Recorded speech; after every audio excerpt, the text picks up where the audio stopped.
ہستی ہی کیا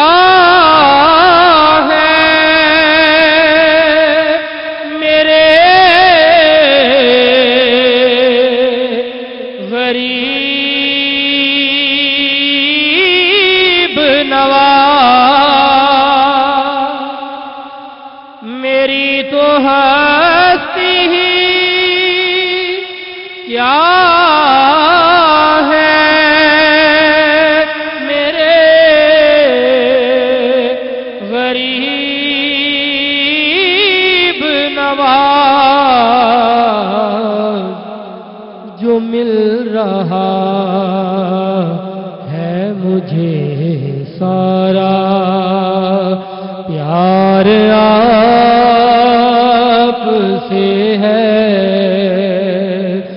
میں بے قرار تھا، میں بے قرار تھا، میں بے قرار تھا، میرا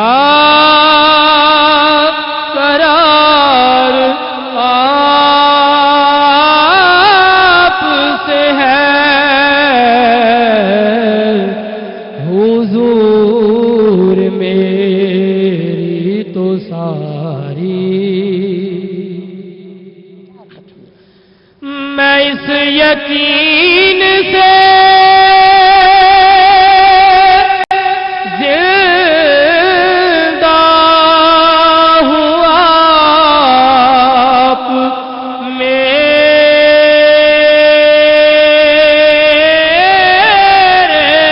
ہیں، میں اس یقین سے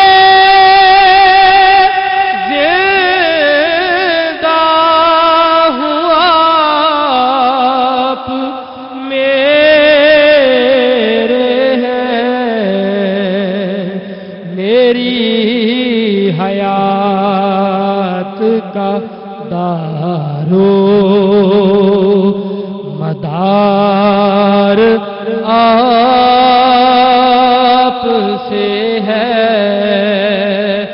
میری حیات کا دارو مدار آپ سے ہے، میں بے قرار تھا، میں بے قرار تھا، میرا قرار آپ سے ہے، حضور میری تو ساری۔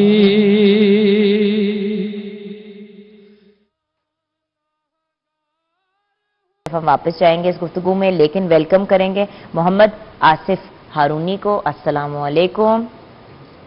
ہم کلام کی طرف جائیں گے، لیکن اس گفتگو کے مرحلے کی اینڈ کی طرف۔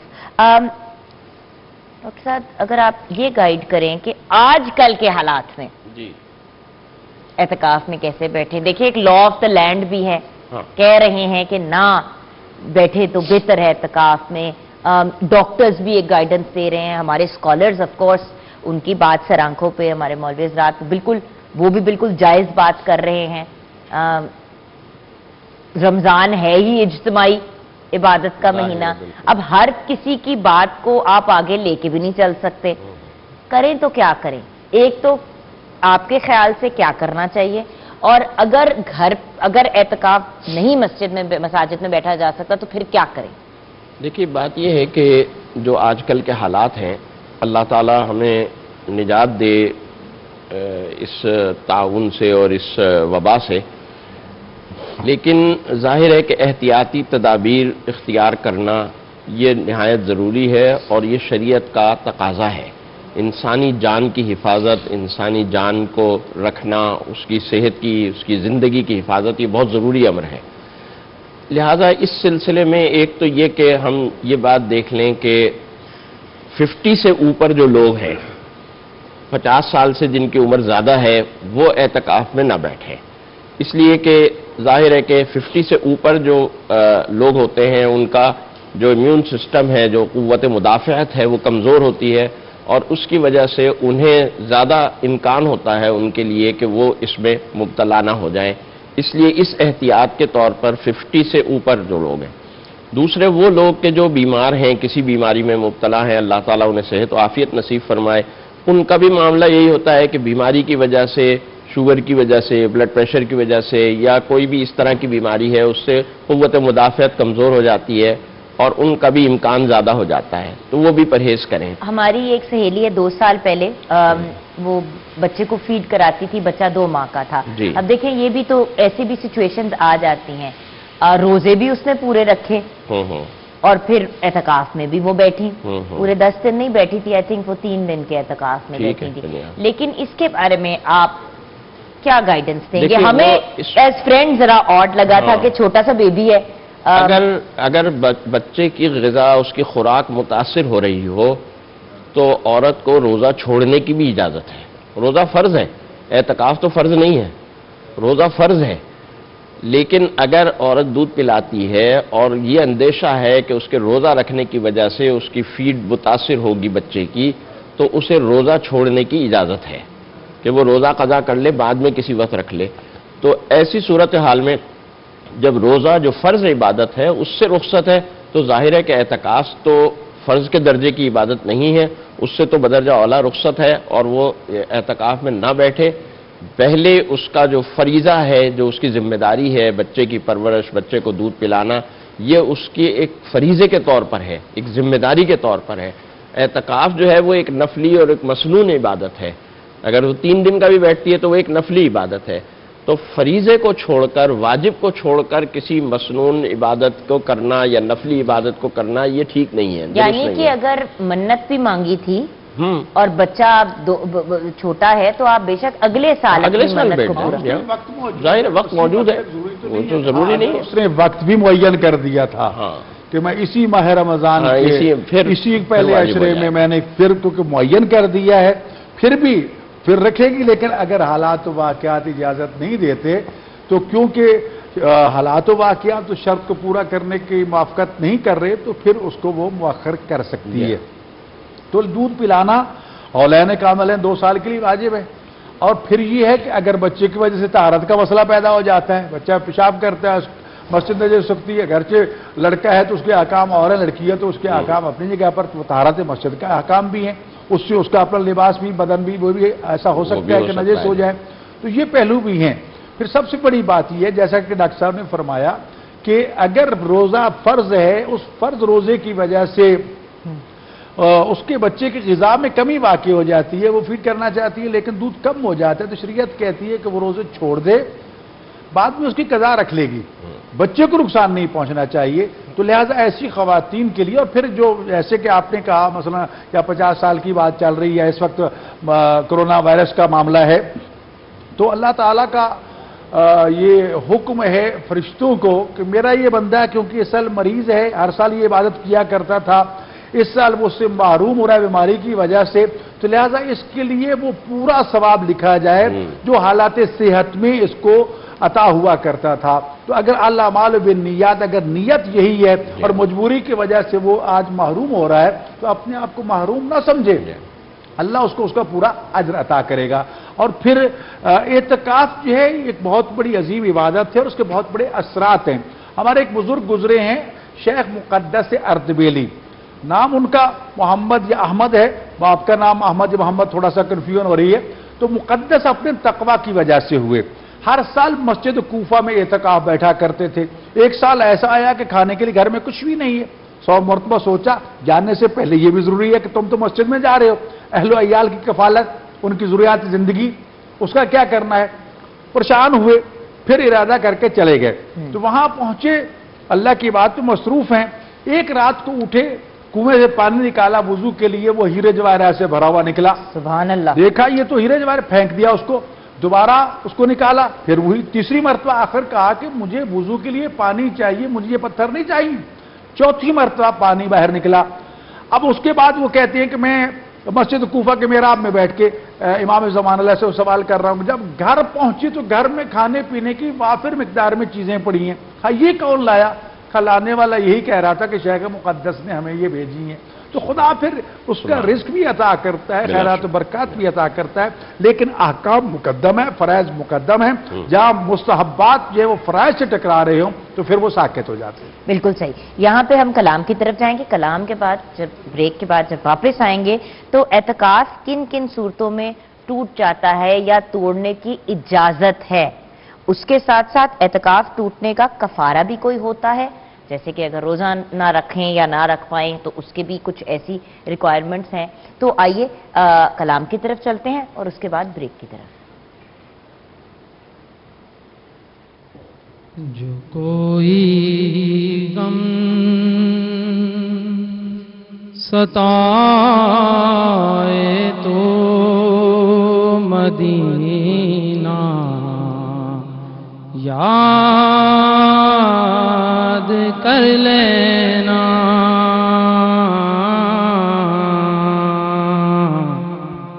جو کوئی غم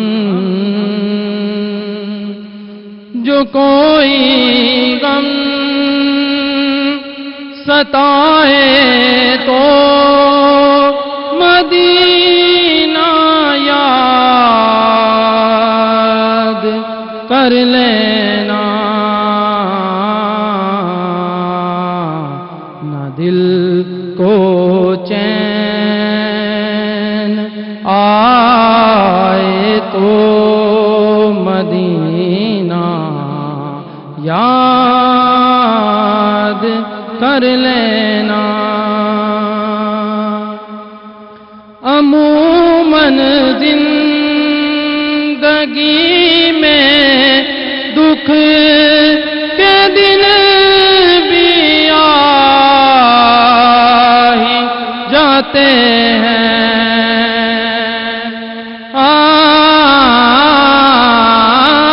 عموماً زندگی میں دکھ کے دن بھی آ ہی جاتے ہیں, اگر لمحہ یہ آئے تو مدینہ یاد کر لینا.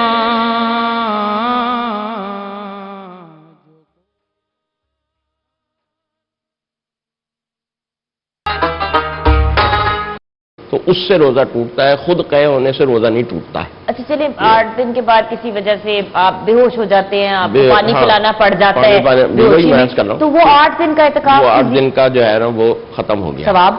ثواب تو ملے گا, ثواب تو ظاہر ہے, وہ تو 8 دن ہاں، لیکن یہ کہ اس کی قضا اس کے اوپر لازم ہو جائے گی, قضا کرے گا وہ بعد میں کسی بھی وقت. وہ یعنی یہ ضروری نہیں کہ پھر رمضان میں ہی قضا کرے, وہ کسی بھی وقت جو ہے 10 دن کے لیے آ کر مسجد میں بیٹھے گا, اسی طرح روزہ رکھے گا, 10 روزے رکھے گا اور وہ اس کی پوری قضا کرے گا. اس کا کفارہ یہی ہے کہ کفارہ یہی ہے جی ہاں. کچھ پیسے یا اس طرح کی کھانا کھلانا, فدیہ وغیرہ نہیں ہے اس کا, فدیہ یا کفارہ نہیں ہے, اس کی قضا ہے, وہ قضا ہی کرے گا اور قضا کے ذریعے سے یعنی روزے رکھ کے باقاعدہ آ کے بیٹھے گا اور اسی طرح 10 دن گزارے گا مسجد میں. لیکن ڈاکٹر صاحب کچھ لوگوں کی صحت نہیں الاؤ کرتی, ہاں اگر نہیں ایگزامپل کوئی بندہ ڈائبیٹک یا کوئی اس ٹائپ کی سچویشن ہو نہیں جاتی ہے تو پھر وہ تو روزے کا فدیہ دے گا. ہاں وہ روزے کا فدیہ دے گا, اس کا اعتکاف کا کوئی فدیہ نہیں ہے. پھر وہ اللہ تعالیٰ, چونکہ یہ فرض عبادت تو ہے نہیں, اعتکاف کا کوئی فدیہ نہیں ہے. اعتکاف کی قضا اگر وہ کر سکتا ہے تو پھر وہ اعتکاف کی قضا ہی کرے گا. ٹھیک ہے. تو یہ یعنی فقہ حنفی کے اندر یہ چیز ہے.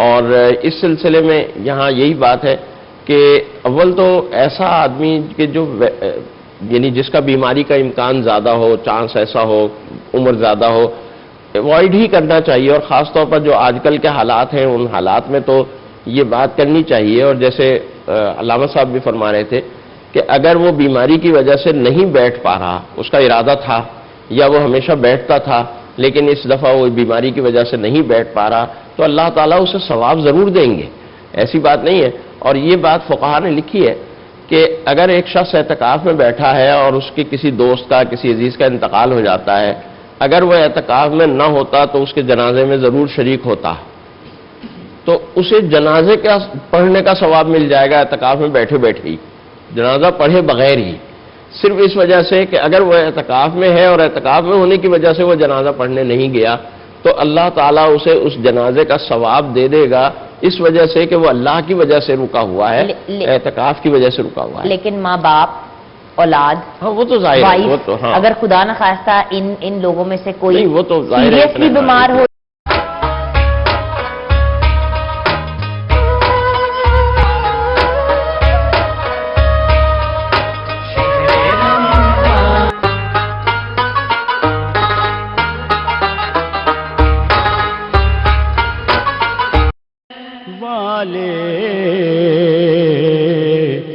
کتنے اعلیٰ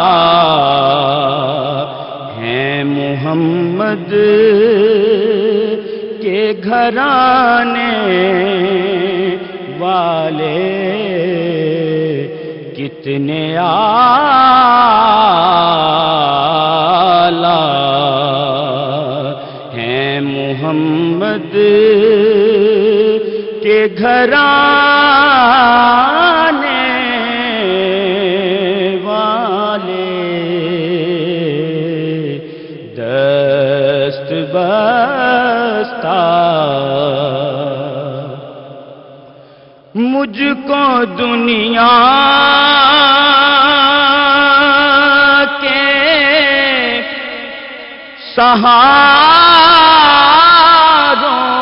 سہاروں کی ضرورت کیا ہے،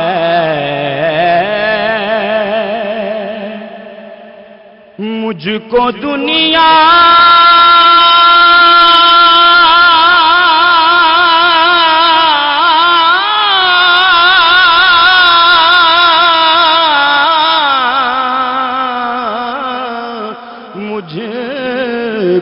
دنیا